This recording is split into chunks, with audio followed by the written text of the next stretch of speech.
US president Donald Trump ने Indian air force को back foot के ऊपर लाने वाला कौन सा स्टेप उठाया है? रशियन प्रेसिडेंट व्लादिमीर पुतिन के भारत आने से पहले S-400 की कौन सी स्टोरी चल रही है? ताइवान ने भारत से कौन सी मदद मांगी है जो भारत पूरी नहीं कर सकता है?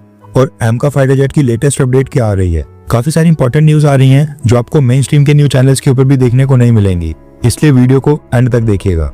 सबसे पहले बात करते हैं अमेरिका, पाकिस्तान और भारत के बारे में। रेफरेंस के लिए आपकी स्क्रीन के ऊपर आर्टिकल का स्क्रीनशॉट है।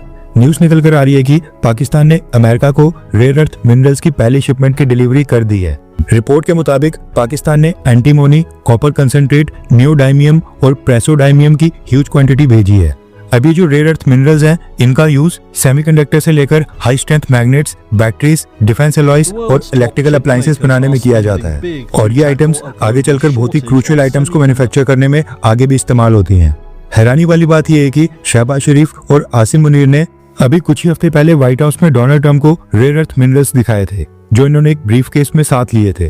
टू बी प्रिसाइज, वो मीटिंग हुई थी 28 सितंबर को एंड उसके 5 हफ्तों के अंदर ही अमेरिका को रेयर अर्थ मिनरल्स की पहली शिपमेंट भेज भी देना ये दिखाता है कि पाकिस्तान एंड अमेरिका के बीच की डेवलपमेंट्स काफी तेजी से आगे बढ़ रही हैं। हालांकि पाकिस्तान और अमेरिका के बीच रेयर अर्थ की कोई डील या फिर बड़ी अनाउंसमेंट तो नहीं की गई थी, लेकिन न्यूज निकल कर आ रही है कि पाकिस्तान की Frontier Works Organisation of Pakistan और अमेरिका की यूएस स्ट्रेटेजिक मेटल्स के बीच एक मेमोरेंडम ऑफ अंडरस्टैंडिंग साइन किया गया था। उसी एमओयू के ऊपर बेस्ड ही पाकिस्तान ने ये शिपमेंट्स अमेरिका को भेज दी हैं। ऑब्वियस है कि पाकिस्तान ने ये रेयर अर्थ मिनरल्स बिना किसी कंक्रीट डील के अमेरिका को इसलिए भेजे ताकि अमेरिका पाकिस्तान में इन रेयर अर्थ मिनरल्स की माइनिंग के लिए वहां पर इन्वेस्टमेंट करे, और ये पहली शिपमेंट एक सैंपल के तौर के ऊपर ही देखी जा रही है। मसला ये है कि रेयर अर्थ मिनरल्स के मामले में अमेरिका एक बहुत ही गरीब देश है जिसके पास रेयर अर्थ मिनरल्स ना के बराबर है। सबसे पहले आप ये डेटा देखिए, इसमें दिखाया गया है कि कौन से देश के पास कितने रेयर अर्थ मिनरल्स के रिजर्व्स हैं।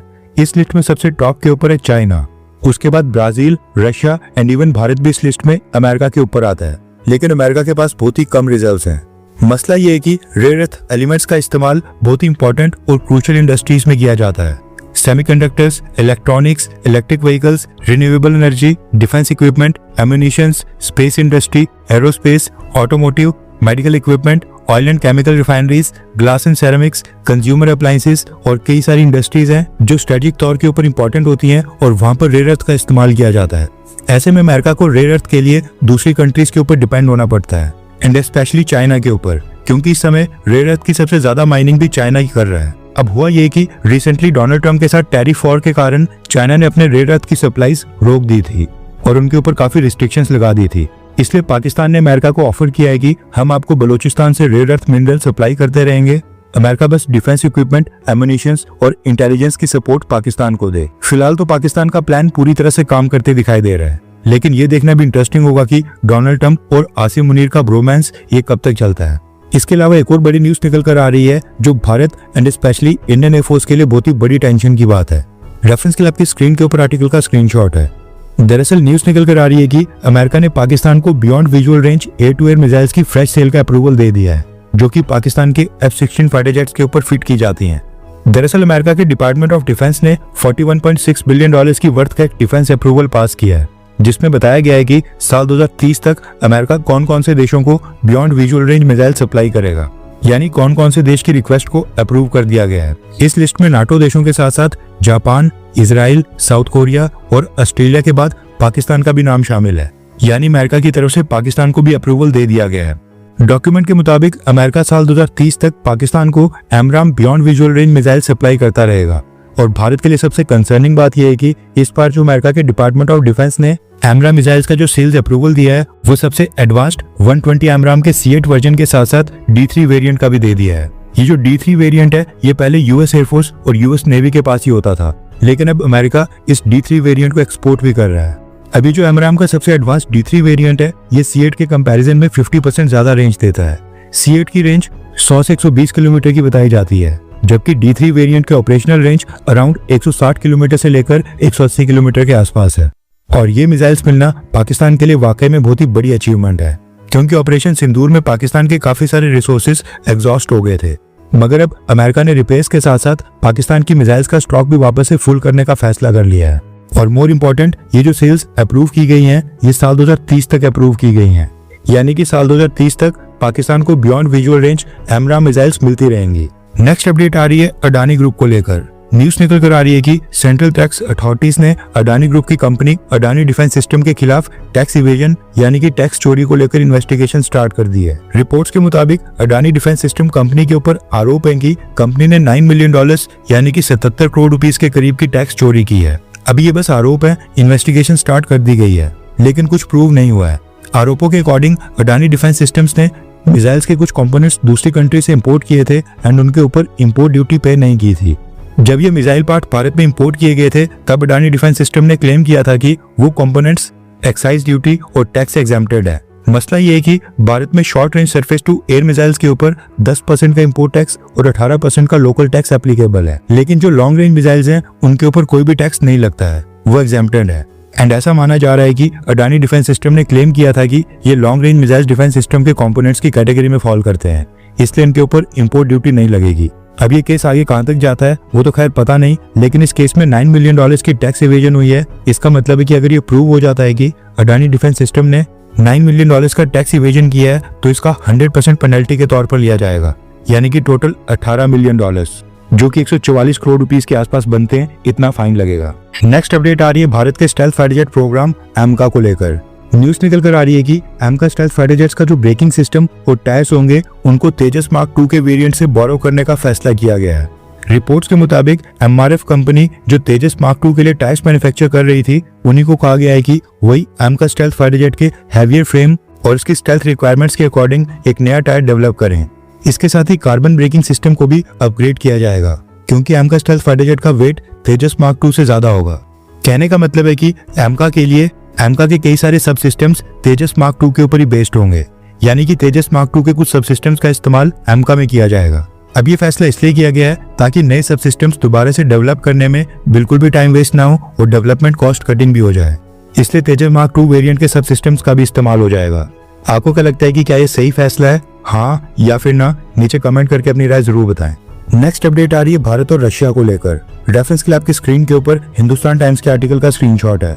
न्यूज निकल कर आ रही है कि भारत और रशिया के बीच S-400 मिसाइल डिफेंस सिस्टम की नई डील को लेकर नई टॉक्स दोबारा से स्टार्ट हो गई हैं। न्यूज निकल कर आ रही है कि इस हफ्ते भारत और रशिया के डिफेंस ऑफिशियल्स जो आपस में मीटिंग कर रहे थे उसमें 5 और S-400 परचेज करने की बात हुई है, और जो साल 2018 में पहली बार S-400 की डील साइन हुई थी उसी प्राइस के ऊपर एनुअल एस्केलेशन के अकॉर्डिंग ये नई डील का प्राइस और टोटल कॉस्ट डिसाइड की जाएगी। इसके साथ ही खबर निकल कर आ रही है कि 5 में से 3 S-400 रशिया से मैन्युफैक्चर होकर भारत आएंगे और बाकी के 2 मेड इन इंडिया के तहत भारत में मैन्युफैक्चर किए जाएंगे। रिपोर्ट्स के मुताबिक भारत अब ये नए S-400 देश की साउदर्न स्टेट्स की 7000 किलोमीटर की कोस्ट लाइन को सिक्योर करने के लिए डिप्लॉय करेगा। पहले के जो 5 S-400 मिसाइल डिफेंस सिस्टम्स होंगे उनकी रिक्वायरमेंट नॉर्दर्न बॉर्डर के ऊपर पाकिस्तान और चाइना के साथ लगते बॉर्डर के ऊपर पूरी हो रही है, और नए वाले साउदर्न स्टेट्स में डिप्लॉय किए जाएंगे ताकि समुद्र के रास्ते से भी कोई भी एनिमी भारत के ऊपर हमला करने के बारे में सोचे भी नहीं। नेक्स्ट अपडेट आ रही है भारत और ताइवान के बारे में, और ये न्यूज पहले भी एक बार वायरल हुई थी। दरअसल न्यूज निकल कर आ रही है कि ताइवान की गवर्नमेंट ने भारत को कांटेक्ट करके अपने डिफेंस के लिए हमसे मदद मांगी है, और मदद भी ऐसी है कि भारत इसको पूरा नहीं कर सकता है। अभी कुछ महीने पहले पहलगाम हमले के बाद जो भारत और पाकिस्तान के बीच कॉन्फ्लिक्ट हुआ था उसमें रशिया के S-400 मिसाइल डिफेंस सिस्टम के साथ साथ भारत का आकाश मिसाइल डिफेंस सिस्टम और D4 एंटी ड्रोन सिस्टम काफी असरदार साबित हुआ था।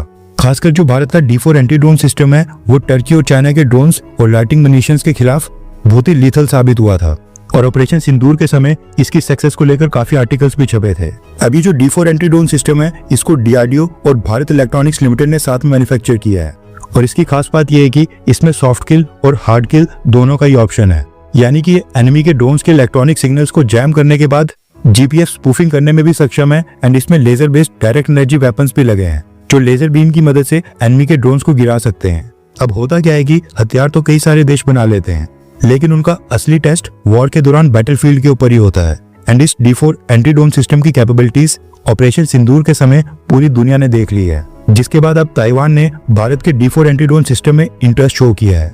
न्यूज निकल कर आ रही है कि ताइवान ने भारत से रिक्वेस्ट की है कि भारत उनको ये D4 एंटी ड्रोन सिस्टम बेच दे, यानी कि इसको लेकर उनके साथ एक डील साइन करे। अब चाहते तो कई सारे देश काफी कुछ है, लेकिन सच्चाई ये है कि भारत सरकार ताइवान के साथ डिफेंस डील कभी भी साइन नहीं करेगी। भारत वन चाइना पॉलिसी का फॉलोअर है।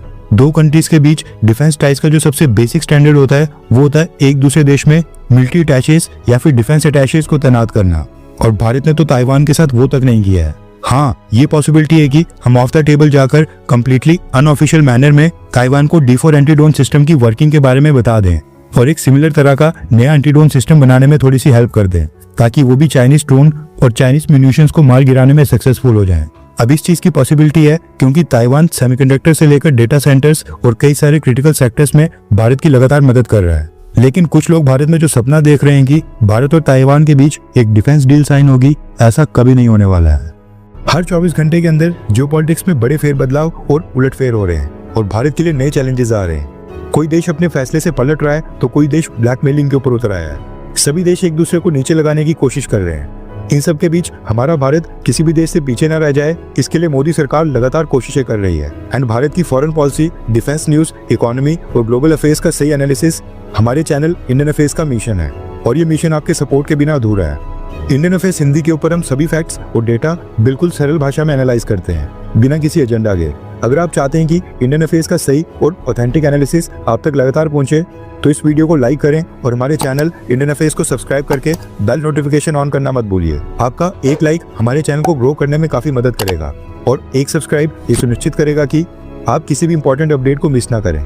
अगर आपने हमारे चैनल को पहले से सब्सक्राइब किया है तो दिल से धन्यवाद। जय हिंद, वंदे मातरम।